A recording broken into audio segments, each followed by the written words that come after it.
Today's guest is someone who needs no introduction, but I'm going to give one anyway. It is Senator Cynthia Lummis of Wyoming. We're here filming in her home state. Senator, we're so thrilled to have you. Welcome to the show.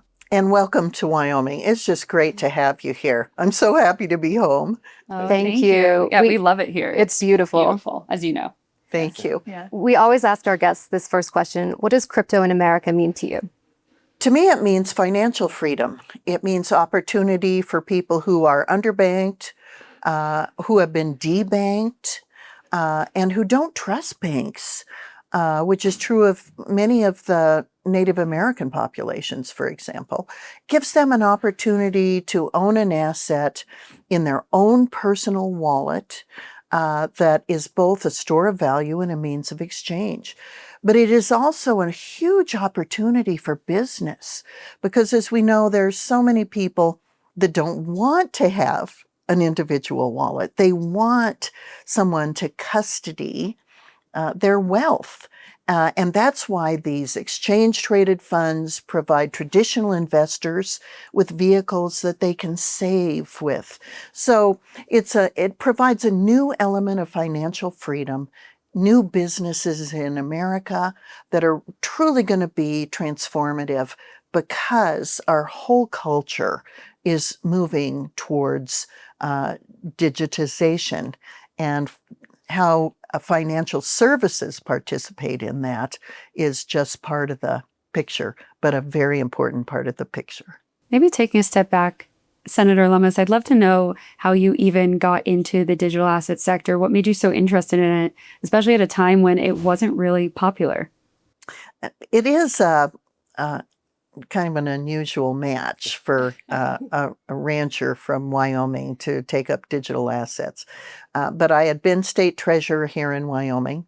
I had an opportunity to diversify our permanent mineral trust fund from all fixed income investments, treasuries, and agencies into a fully diversified asset allocation.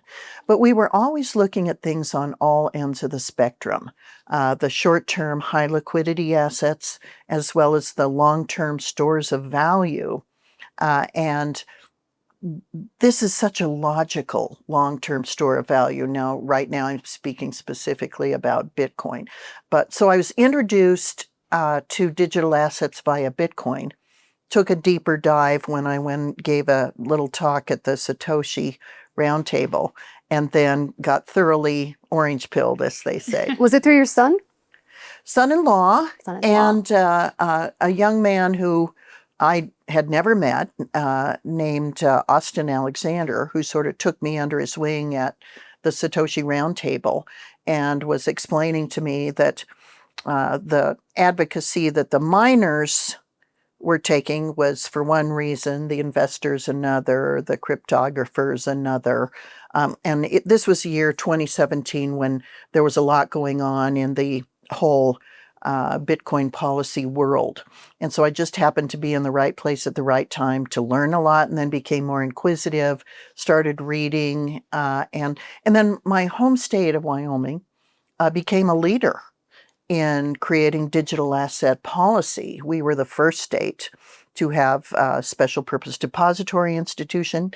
Our legislature created a chancery court, so Wyoming could create a case law history for litigation and resolution of litigation with regard to digital assets, and a whole array of legislation to accommodate the digitization of assets, whether that's a fiat currency or tokenization of assets or cryptocurrencies. So Wyoming's been a great innovator, and I've learned a lot from the Wyoming legislature, and now I'm trying to take some of what I learned to the national level. Yeah, you mentioned it's a perfect transition because you mentioned sort of your role as state treasurer and then obviously the federal policymaking now.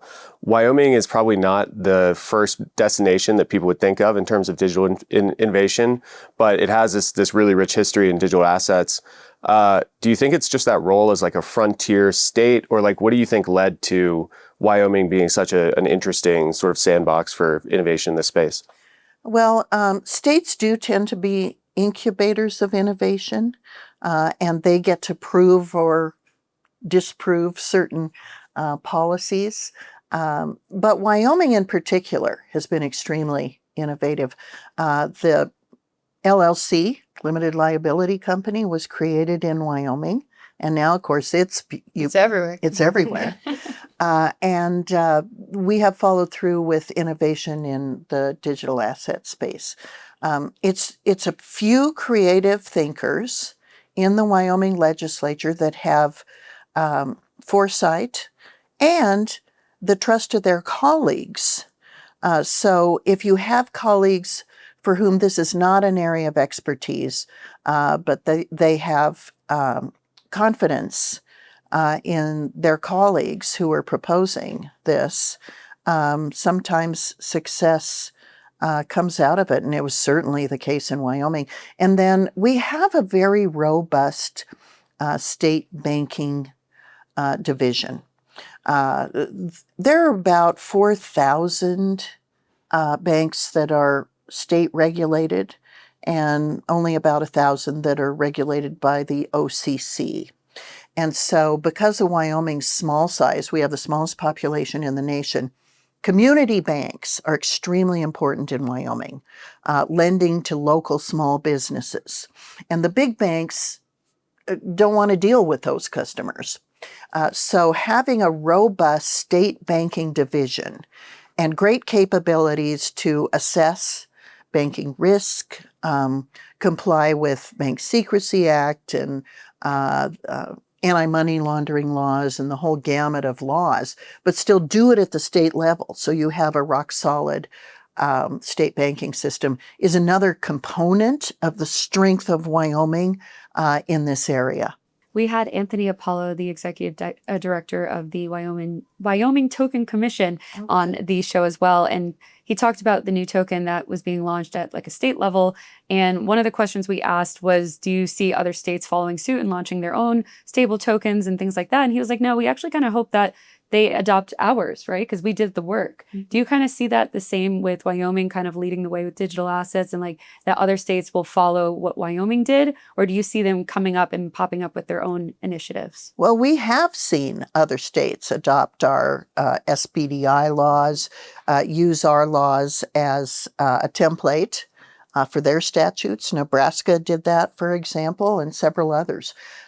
So we think other states are already looking to Wyoming for those ideas, and then they will adapt them to their system of governance for state banks and OCC regulated banks and for tokenized only banking.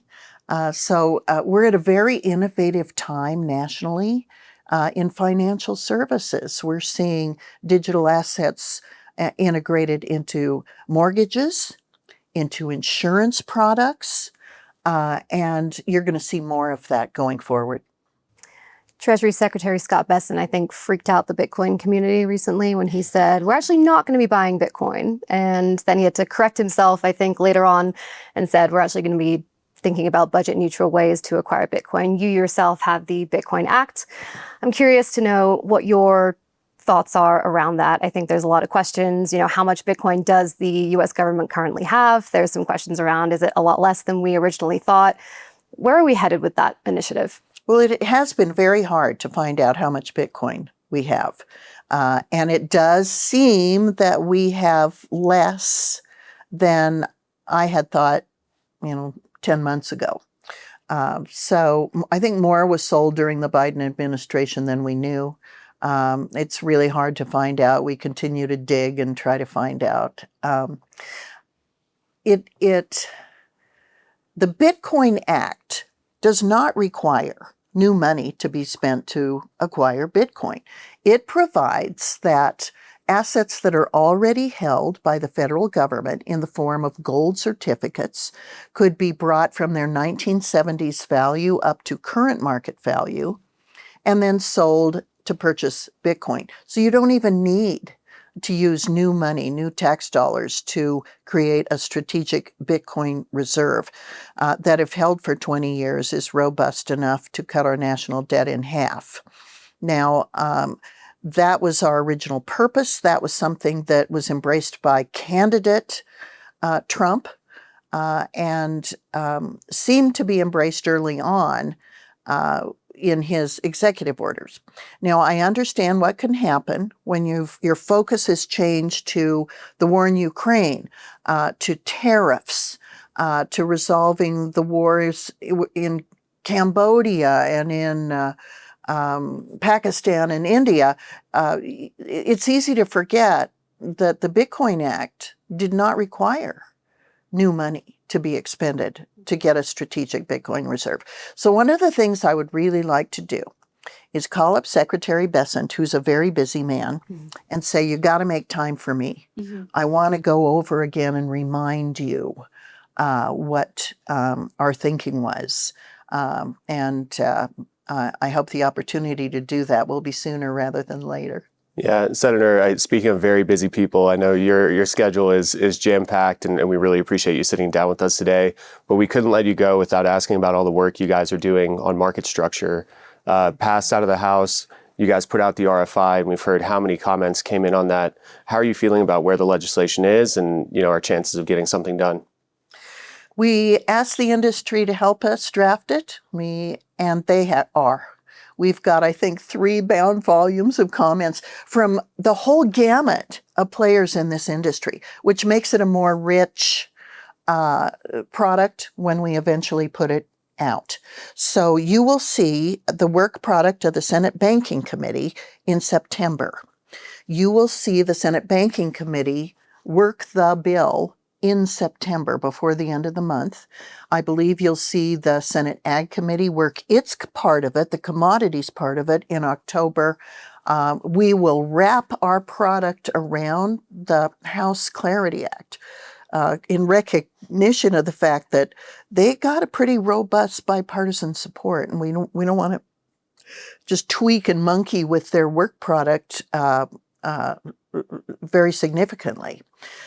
So I'm hoping that before Christmas, we'll see market structure in place in the United States signed by President Trump with clear rules of the road for what is a security, what is a commodity, where the jurisdictions lie, and that the industry will be finally in a position to onshore this industry in a way that makes it the most robust place to do business in the world. It'll be a nice Christmas present for the industry, I think. And for me. And for you. Yeah, long time coming. Senator Lummis, thank you so much for joining us today. Thank I really you. It's appreciate great it. to be with you all. And again, welcome to Wyoming. Thank you. Thank you.